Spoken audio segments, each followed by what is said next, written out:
Kaixo, ongi etorria, triangeluen formula hemen dugu. Azalera berdin, oina, bider altura, zati bi. Horra hasiko gea, erresenetik eta joango gea pixka bat zailtzen. Denetan erresena da, dugunean triangelu bat eta hautako bat angelu zuzena denean. Orduan, altura eta aldea berdina dira. Orduan, hengo dugu. Azalera berdin, oina, 8, bider altura 10, zati bi. Azalera berdin, 40. Adibidez, enteneko dugu metro karratutan. Metro karratu. Eskalenoa dugunean, eta espadigute ematen altura, orduan, eman behar digute zatituta oinarria. Ezkerra eta eskubia. Eta guk, hautako batean, egingo duguna izango da, Pitagorasen teorema.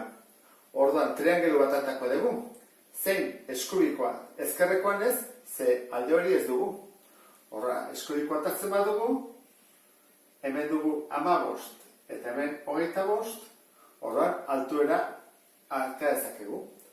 Pitagorasekin, 25 behar bi, hipotenusa dela, orduan, beste ariak katetuak ez. 15 behar bi, gehi, altura berdi.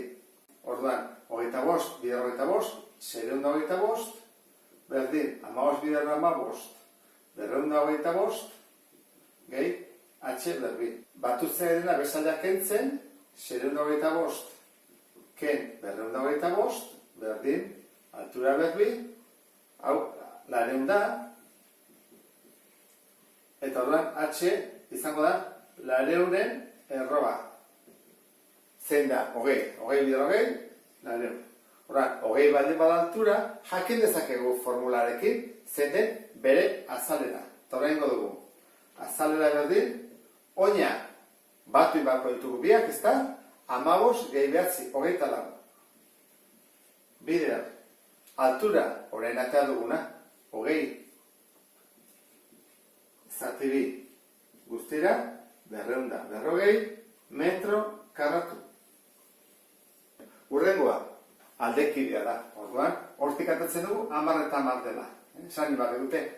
Orduan, goiti bera zetitzen dugu, bi triangelu bat atzen dugu, askotan dugu bezala, eta orduan, oinarria 5 da, kasu honetan, hipotenusa 10 eta altura faltazegu. Orduan, hau ez edeko dugu, azkar, 10 berbi berdin, 5 berbi, gehi, altura berbi.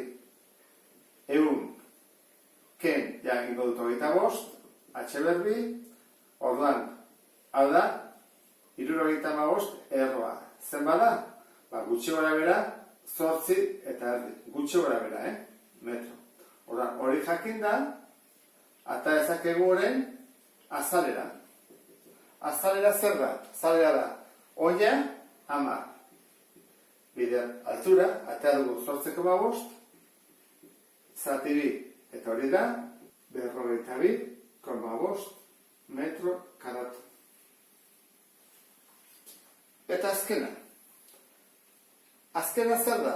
Esate badigute isostelea dela, badigute bi oinarria eta alde bat 25. Bestea ere 25 da. Honek esan edu, zatitzaren badut, berdin da zein hartzen dudan ezkerra eskubia. Orduan, hartzen dut horrela, 15 da horrein, 25, eta hemen altura. Honen berdina. Orduan, atako genuke, hemen bezala, altura dela 20. Orduan, altura 20 baldin bada, formula. Azalera berdin, oina, 30. Bider altura, eta dugu 20 dela. Zati bi. Orduan, azalera berdin, 300 metro karratu. Ikusten dezuen bezala beti antzekoa da. Batzutan bakigu altura eta oina, orduan automatikoki egiten dugu formula, aplikatu eta kito. Eta bestetan, Pitagoras egin behar nago, eta gero bigarren pausoa formula aplikatzea. Bueno, hau ulertu duzuelakoan, badakizue, praktikatu eta seguraski ondo ingoitu zutarik eta gero. Beste bat arte, agur.